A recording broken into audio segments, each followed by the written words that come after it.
என் அன்பிற்கினிய மாதா தொலைக்காட்சி நேயர்களே, உங்கள் அனைவருக்கும் ஆண்டவர் இயேசுவின் இனிய நாமத்தில் எனது காலை வணக்கத்தை தெரிவித்துக் கொள்கிறேன். இன்றைய நாளுக்காக நாம் தேர்வு செய்திருக்கக்கூடிய இறை வார்த்தை தொடக்க நூல் 28:3. எல்லாம் வல்ல இறைவன் உனக்கு ஆசி வழங்கி நீ பல இனங்களுக்கு தந்தையாகும்படி உன்னை பலுகி பெருகச் செய்வாராக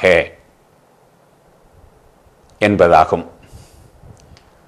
நேற்றைய நாளிலே கடவுள் ஆபிரகாமுக்கு கொடுத்த ஆசி மொழியை நாம் நினைவு கூர்ந்தோம்.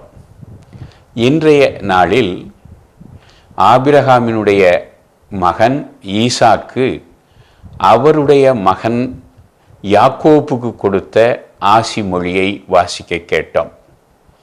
இது எதை காட்டுகிறது? நாம் பெறுகிற ஆசீர்வாதம் தொடர்ந்து அடுத்த தலைமுறைகளுக்கு கொடுக்கப்படுவதற்காக கடவுளால் கொடுக்கப்படுகிறது என்பதனை காட்டுகிறது. நாம் பெறுகிற ஆசீர்கள் நாமே வைத்து அனுபவித்து யாருக்கும் கொடுக்காமல் விட்டு செல்வதற்காக அல்ல, மாறாக நாம் பெறுகிற ஒவ்வொரு ஆசீரும் கடவுள் தொடர்ந்து பல தலைமுறைகளுக்கு நம்மால் கடத்தப்பட வேண்டும், கொடுக்கப்பட வேண்டும் என்று விரும்புகிறார். அதனை உணர்ந்தவராக ஈசாக்கு தன்னுடைய மகன் யாக்கோபை பார்த்து அவருக்கு இந்த ஆசீரை வழங்கினார். எல்லாம் வல்ல இறைவன் உன்னை ஆசீர்வதித்து பல இனங்களுக்கு நீ தந்தையாகும்படி உன்னை பலுகி பெருகச் செய்வாராக என்பதாகும். வரலாற்றை நாம் பார்க்கிறோம். யாக்கோபுக்கு 12 புதல்வர்கள் இருந்தார்கள். இந்த 12 புதல்வர்கள் வழியாக அவர்கள் பெரிய இனமாக மாறினார்கள். எகிப்திலே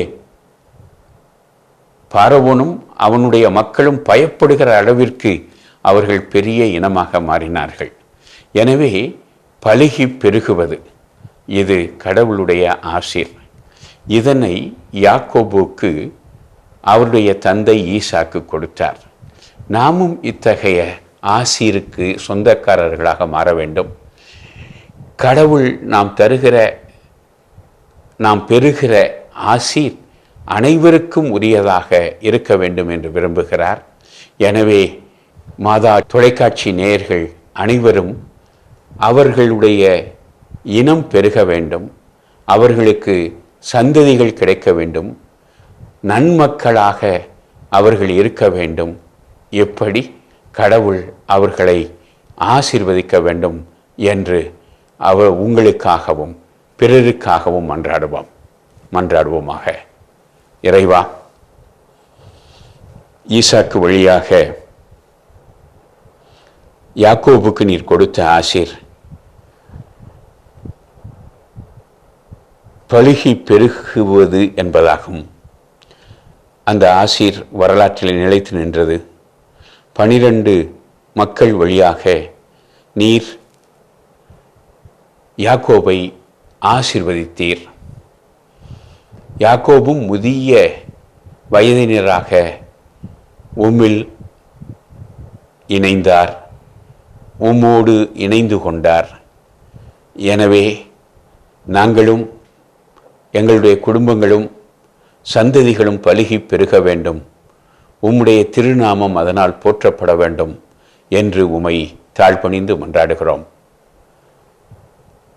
எல்லாம் வல்ல இறைவன் தந்தை, மகன், தூய ஆவியார் உங்களை ஆசீர்வதிப்பாராக.